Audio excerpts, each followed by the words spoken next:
ఓం నమో వెంకటేశాయ. అఖిలాండకోటి బ్రహ్మాండ నాయకుడైన శ్రీ వెంకటేశ్వర స్వామి వారి దివ్యానుగ్రహ విశేషం చేత తిరుమల తిరుపతి దేవస్థానం వారు నిర్వహించే అనేక ధార్మిక కార్యక్రమాల్లో భాగంగా ప్రతిరోజు మనం శ్రీమన్ మహాభారత అంతర్గత అరణ్య పర్వలోని విశేషాలను యథాశక్తి తెలుసుకునే ప్రయత్నం చేస్తున్నాము. ఈనాటి ప్రవచన యజ్ఞాన్ని మంగళ పద్యాన్ని పలుకుతూ ప్రారంభించుకుందాం. నారాయణం నమస్కృత్య నరం చైవ నరోత్తమం దేవీం సరస్వతీం వ్యాసం తతో జయముదీరయేత్. శ్రీ గురుభ్యో నమః. హరి ఓం.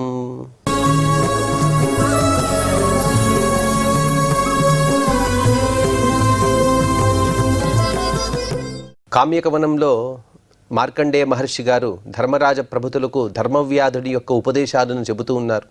అందులో భాగంగా ధర్మవ్యాధుడు కౌశికుని ఉద్దేశించి సత్యాసత్తుల యొక్క వివేచనను చేస్తూ ఉన్నాడు. కొన్ని సందర్భాల్లో చెప్పేటువంటి సత్యము అసత్యంగాను, అసత్యం సత్యంగాను ఉంటుందయ్యా. వీటికి వేదాలు, అలాగే బ్రహ్మసూత్రాలు, పురాణాలు, స్మృతులు, వాటి ద్వారా మాత్రమే మనం నిర్ణయం చేయవచ్చు. విషమాం చ దశాం ప్రాప్తో దేవాన్ గర్హతి వైభృషం ఆత్మనః కర్మదోషాణి న విజానాత్యపండితః. మూర్ఖుడైనటువంటి మానవుడు కొన్నిసార్లు తను దుఃఖమైనటువంటి దురవస్థలను పొందుతాడు.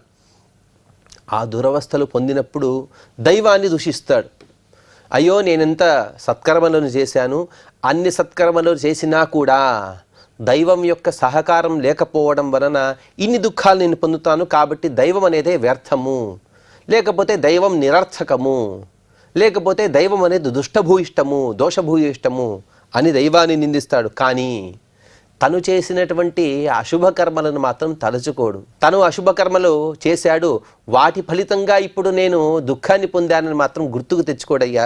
మూఢో నైకృతికశ్చాపి చపలశ్చ ద్విజోత్తమ సుఖ దుఃఖ విపర్యాసాన్ సదా సముపపద్యతే నైనం ప్రజ్ఞా సునీతం వా త్రాయతే నైవ పౌరుషం యోయమిచ్చేద్ యథాకామం తం తం కామస ఆప్నుయాం.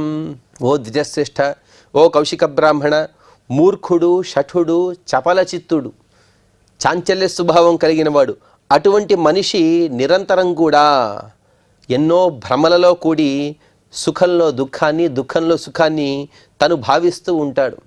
చాలా విచిత్రమైనటువంటి విషయం ఇది.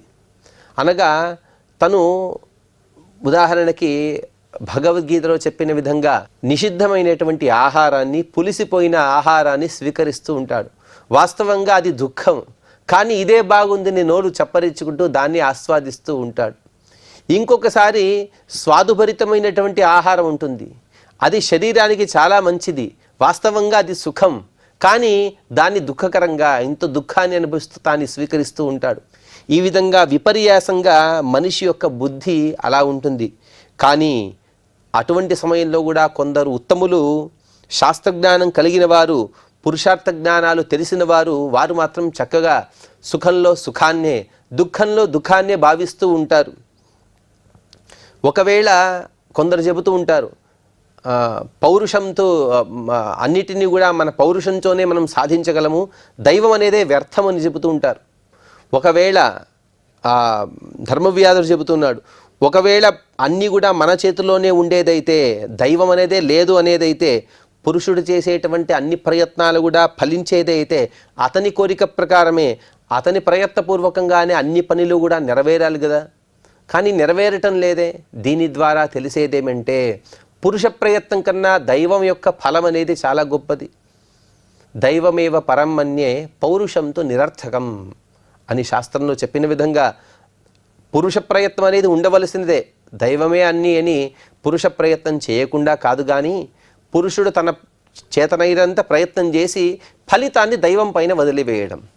ఫలితం వస్తే ఆ ఫలితం యొక్క ఫలితాన్ని, సత్ఫలితమైన దుష్ఫలితమైన రెండిటినీ తను సమానంగా అనుభవించాలి. యది స్యాదపరాధీనం పౌరుషస్య క్రియాఫలం సంయతశ్చాపి దక్షాశ్చ మతిమంతశ్చ మానవాః. ఇంద్రియ నిగ్రహం కలిగిన వారు, సంయమనం కలిగిన వారు, కార్యనిర్వహణ సమర్థులు, బుద్ధిమంతులు, ఇటువంటి సద్గుణాలు కలిగినటువంటి అందరు మానవులు కూడా తలపెట్టే కార్యాలన్నీ కూడా ఎప్పటికి కూడా నిష్ఫలం కావడం మనం ప్రత్యక్షంగా చూస్తూనే ఉన్నాం. కొందరి కార్యాలు సఫలమవుతున్నాయి, కొందరి కార్యాలు నిష్ఫలితమవుతున్నాయి.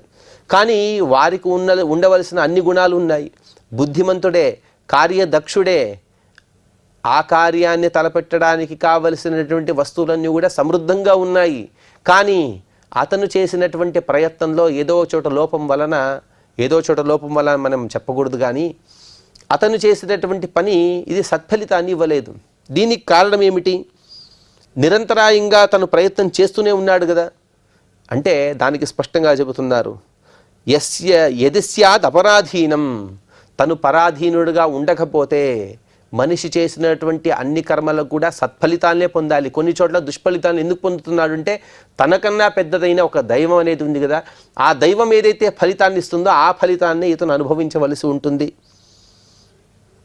దృశ్యంతే నిష్ఫలా సంతః ప్రహీణా సర్వకర్మభిః భూతానాం అపరః కశ్చిత్ హింసాయాం సతతోత్థితః. పైగా వీటికి విరుద్ధంగా ఎప్పుడూ కూడా ఇంకొకరిని పీడించేవాడు, లోకాన్ని వంచన చేసేవాడు, మోసం చేసేవాడు, అటువంటి మనిషి మాత్రం కొన్ని ప్రయత్నాలనే చేశాడు. ఆ ప్రయత్నం వలన అతను అన్ని కూడా శుభ ఫలితాలనే పొందాడు. విచిత్రంగా పైన చెప్పిన విధంగా అన్ని సద్గుణాలు కలిగిన వాడు తను ఎంత ప్రయత్నం చేసినా కూడా దుష్ఫలితాలనే పొందుతున్నాడు. ఇంకా ఇప్పటి శ్లోకంలో చెప్పిన విధంగా దుష్టుడు వాడు కొంత ప్రయత్నం చేస్తే చాలు అన్ని సత్ఫలితాలనే పొందుతూ ఉన్నాడు. దీని ద్వారా తెలిసేదేమంటే, అంటే సామాన్యులకు చెప్పే విషయం ఇది, మనలాంటి వైదికులకు కాదు కానీ సామాన్యులకు, ఎవరైతే వేదాన్ని అప్రమాణము, దైవమే లేదు అనే వాదాన్ని వాదిస్తుంటారో వారు ఏమనుకుంటారంటే, దైవం అనేదే లేదండి, ఎప్పుడు కూడా మనం రుణం కృత్వా ఘృతం పిబేత్, ఇంకొకరిని హింసించైనా సరే మనం సుఖంగా ఉండాలి అనే భావనతో ఉంటే మనం సుఖంగా ఉండగలము అని అనుకుంటూ ఉంటారు కదయ్యా. అది సరి అయినది కాదు. ఈ రెండు కూడా మనం బేరేజ్ వేసుకుంటే మన కర్మలకు అనుగుణంగా ఫలాన్ని ఇచ్చేవారు మరొకరు ఉన్నారు.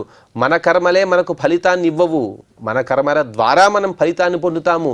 ఆ కర్మల యొక్క ఫలితాన్ని ఇచ్చేవారు మరొకరు ఉన్నారు, అదే దైవము.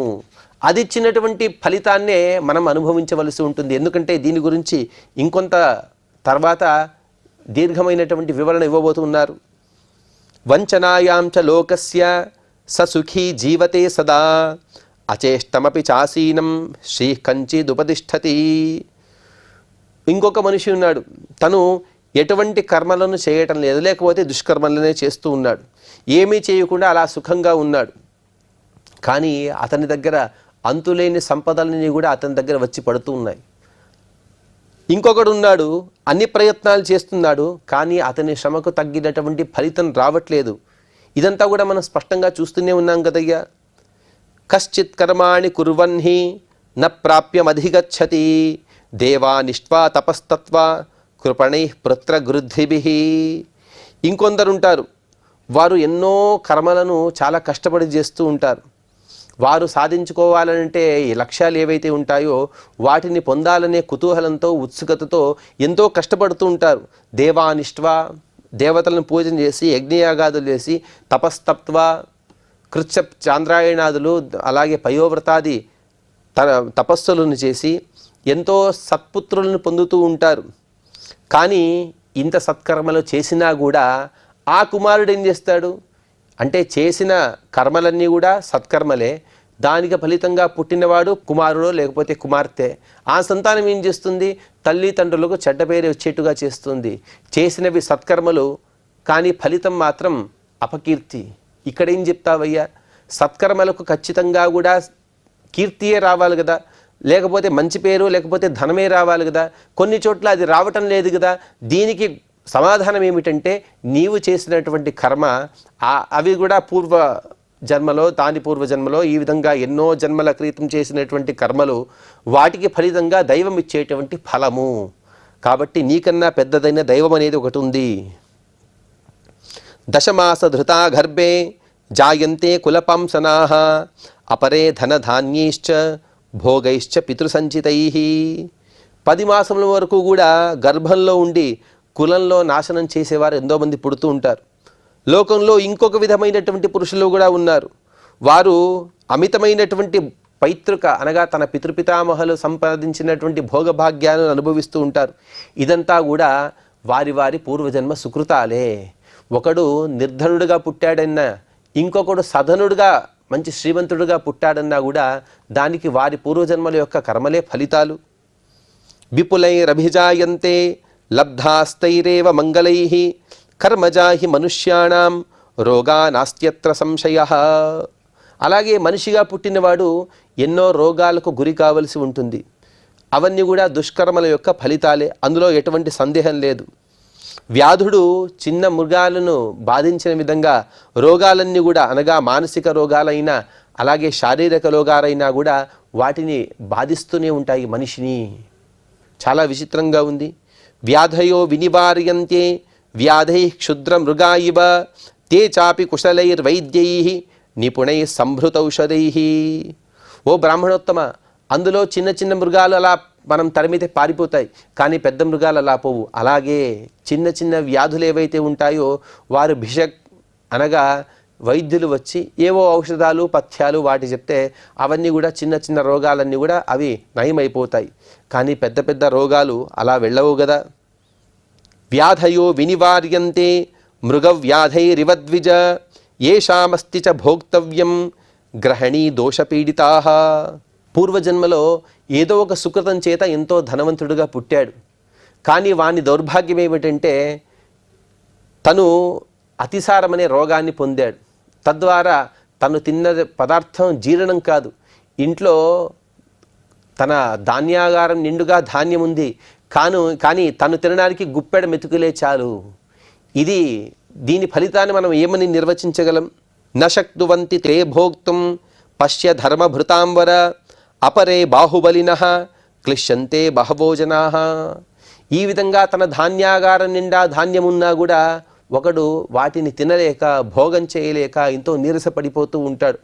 ఇంకొందరు ఉంటారు, వారు ఏమిచ్చినా కూడా తింటారు, అన్నిటిని కూడా జీర్ణం చేసుకుంటారు. కానీ వారి దౌర్భాగ్యం ఏమిటంటే వారి దగ్గర ఏమీ ధాన్యాదులే ఉండవు. వారు ధాన్యం లేక తిండి లేక ఎంతో కష్టపడుతూ ఉంటారు. వీటికి కారణం ఏమని చెప్పగలము? దైవమే కదా. దుఃఖేన చాధిగచ్చంతి భోజనం ద్విజసత్తమ ఇది లోకమనాక్రాంతం మోహశోక పరిప్లుతం. ఈ విధంగా చూసుకుంటే ప్రపంచమంతా కూడా శోకంతో మోహంతో నిండి ఉంది. అదంతా కూడా ప్రపంచమంతా కూడా అసహాయంగా కనబడుతుంది. అందరూ కూడా అనేక విధాలైనటువంటి దుఃఖాలు పొందుతూనే ఉన్నారు. కర్మల ప్రవాహంలో మాటిమాటికి ఆ కర్మల యొక్క ఫలాలుగా వచ్చేటువంటి వ్యాధి ఇవే మొదలైన వాటిని భరిస్తూ అటు ఇటు తిరుగుతూ వారందరూ ఈ సంసారంలో కొట్టుమిట్టాడుతూనే ఉన్నారు. శ్రోతసా సకృతాక్షిప్తం హ్రియమాణం బలీయసా నమ్రియేయుర్నజీవేయు సర్వేస్యు సర్వకామికాః. ఒకవేళ జీవులందరూ కూడా సర్వశక్తి సంపన్నులు అలాగే సర్వసమర్థులే ఉంటే ఎవరు కూడా వృద్ధులే కాకుండా ఉండాలి. అనగా వృద్ధులు కాకుండా ఉండడం కోసం, ఆ వృద్ధఛాయ రాకుండా ఉండడం కోసం ఎన్నో సాధనాలు ఉన్నాయి, వాటిని ఉపయోగిస్తున్నారు. కానీ వృద్ధాప్యాన్ని అయితే ఎవరు ఆపలేకపోతున్నారు కదా. ఈ వృద్ధాప్యాన్ని ఆపడం అంటే తెల్ల జుట్టుకు నల్ల రంగు వేసుకోవడం మాత్రం కాదు, అది ఒక ఆచ్ఛాదన మాత్రమే. కానీ శారీరకమైనటువంటి ధర్మాలు, మానసికమైనటువంటి రుగ్మతలు, వీటిని మాత్రం ఎవరు దాటలేరు కదా. కానీ సమర్థత ఉంది కదా, ఎంతో ధనం ఉంది, ఎన్నో పదవులు ఉన్నాయి, కానీ వృద్ధాప్యాన్ని ఆపగలవా అయ్యా? ఎవరు కూడా వృద్ధాప్యాన్ని ఆపలేరు కదా. పోనీ వృద్ధాప్యాన్ని ఆపావు, మరణాన్ని ఆపగలవా? ఆపలేవు కదా. అందుకోసం వారి సమస్త కోరికలను కూడా ఎవరు కూడా నెరవేర్చుకోలేరు. ఒకరికి ఒక కోరిక ఉంటుంది, ఇంకొకరికి ఇంకో కోరిక ఉంటుంది. ఈ విధంగా కోరిక లేని జీవుడే ప్రపంచంలో లేడు. వారికి అప్రియమైనటువంటి ఘటనలు ఎన్నో వారి జీవితంలో చూస్తూ ఉంటారు. ఈ విధంగా తమ అభీష్టాలకు విరుద్ధమైనటువంటి ఎన్నో ఫలితాలను చూస్తున్నారు కదా. కానీ సర్వసమర్థులే కదా, సర్వసంపదలు ఉన్నాయి కదా, వాటిని దాటవచ్చు కదా. దాటలేరు అంటే వీరందరి పైన దైవం అనేది ఉంది. నా ప్రియం ప్రతిపశ్యేయుః వశిత్వం యది వై భవేత్ ఉపర్యుపరి లోకస్య సర్వే గంతుం సమీహతే యతతే చ యథాశక్తి నచ తద్వర్తతే తథా. అంతా కూడా వారు వ్యవహరిస్తూ ఉంటారు. 10 మంది ఉన్నప్పుడు ప్రగల్భాలు చెప్పుకుంటూ ఉన్నారు. నేనంటే ఏమనుకున్నానండి, నేనుంటే ఇది చేస్తాను, నేను తలుచుకుంటే అది చేస్తానని ప్రగల్భాలు చెబుతూ నా చేతిలోనే అన్నీ ఉంది అని వారు మాట్లాడుతూ ఉంటారు. కానీ వారి దాకా వచ్చేటప్పటికీ కష్టాలు వచ్చినప్పుడు వారు కుంగిపోతారు. ఎందుకంటే దానికి దైవమే కారణము. నిరంతరంగా ప్రయత్నం చేస్తున్నప్పటికీ కూడా వృద్ధాప్యాన్ని కానీ మరణాన్ని కానీ ఎవరూ దాటలేకపోతున్నారు కదా. బహవ సంప్రదృశ్యంతే తుల్య నక్షత్ర మంగళాః మహచ్చ ఫలవైషమ్యం దృశ్యతే కర్మసంధిషు.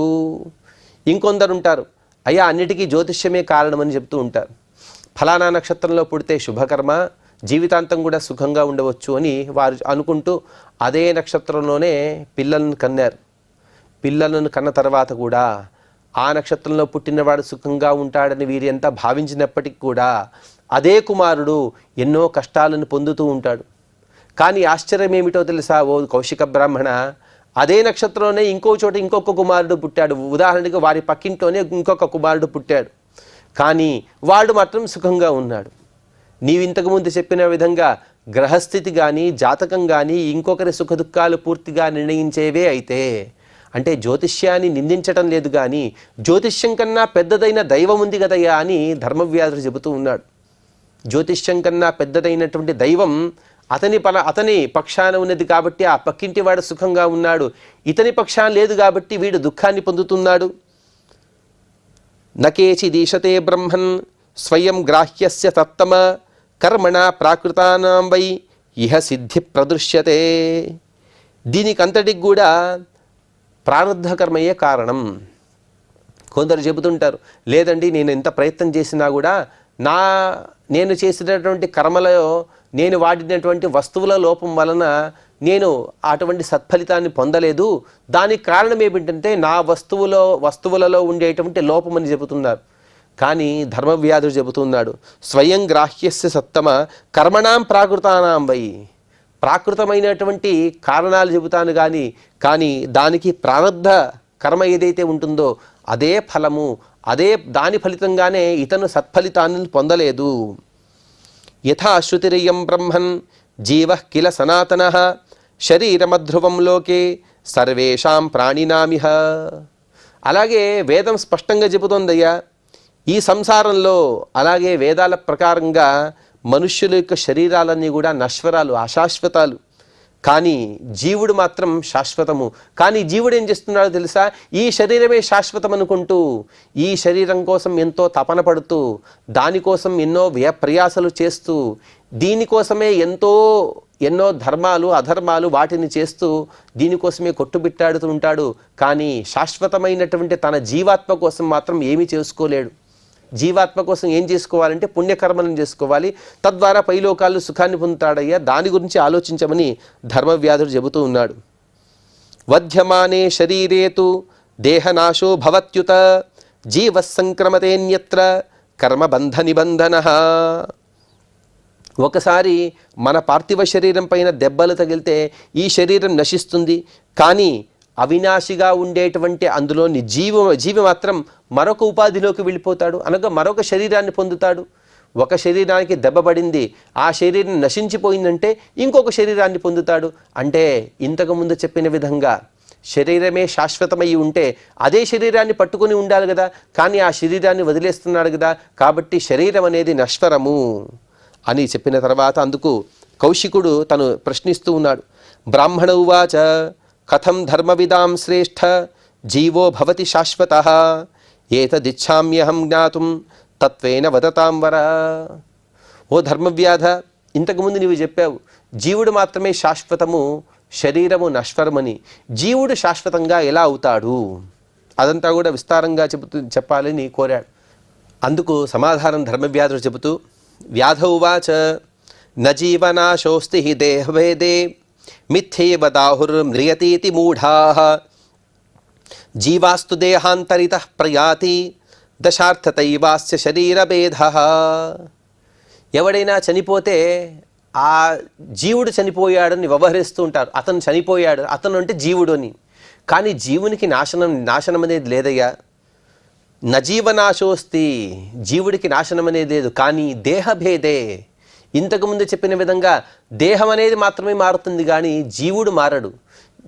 ఎలాగంటే పరమాత్మ భగవద్గీతలో చెప్పిన విధంగా వాసాంసి జీర్ణాన్ని యథావిహాయ జీర్ణాన్ని అన్యాన్ని నవాని దేహి అని చెప్పిన విధంగా మనం వెనక రోజు కట్టుకున్నటువంటి బట్టలను వదిలి వేరే బట్టలను కట్టుకున్న విధంగా జీవుడు కూడా ఒక శరీరాన్ని వదిలి మరొక శరీరాన్ని పొందుతాడు. కానీ మిథ్యైవదాహురు మ్రియతీతి బూఢాహ, ఈ జీవుడు నశించిపోయాడు, ఈ జీవుడు మరణించాడని వ్యవహరిస్తుంటారు. వారందరూ కూడా మూర్ఖులు. జీవుడు వేరే దేహాన్ని మాత్రమే పొందాడు. అన్యోహి నాశ్నాతి కృతం హి కర్మ మనుష్యలోకే మనుజస్య కశ్చిత్ యత్తేన కించిద్ధి కృతం హి కర్మ తదశ్నుతే నాస్తి కృతస్య నాశః. ప్రశ్న ఏమిటి అంటే జీవుడు శాశ్వతమేలాగా అని అడిగాడు. అందుకు ధర్మవ్యాసుడు చెప్పాడు, జీవుడికి నాశనం అనేది లేదు. ఎందుకు? కౌశికుడు అడిగిన ప్రశ్నలో ఒక చిన్న సూక్ష్మత ఏమిటి అంటే, వ్యవహారంలో ఎలాగంటే అతను మరణించాడు, తిరిగి రాని లోకానికి వెళ్ళిపోయాడు అని చెప్తారు. అంటే అతను తిరిగి రాడు అనే వ్యవహరిస్తూ ఉంటారు. అది సరైన వ్యవహారం కాదు. అతను అశుభకర్మలు చేసి ఉంటే మరొకసారి తిరిగి రావలసి ఉంటుంది. శుభకర్మలను మాత్రమే చేసి ఉంటే తను మోక్షానికి వెళ్ళాడు. కానీ అతను మరణించలేదు, అతను ఒక శరీరాన్ని వదిలాడు అని వ్యవహరించాలి ధర్మవ్యాధుడు చెప్పాడు.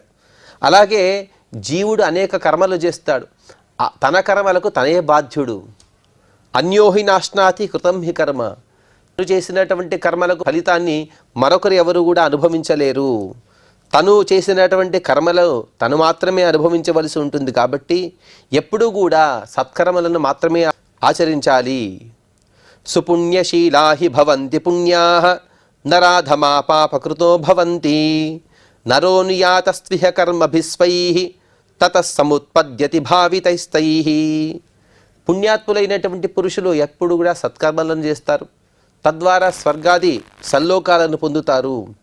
నీచులు పాపాలను మాత్రమే చేస్తారు, వారు నరకాన్ని, తామిశ్రము, మహాతామిశ్రము, అంధతామిశ్రము ఇటువంటి నరకాలను పొందుతారు. కాబట్టి అలాగే ఇంకొందరు ఉంటారు, వారు మిశ్రజీవులు ఉంటారు. కొన్ని శుభకర్మలను చేస్తారు, కొన్ని అశుభకర్మలను కూడా చేస్తారు.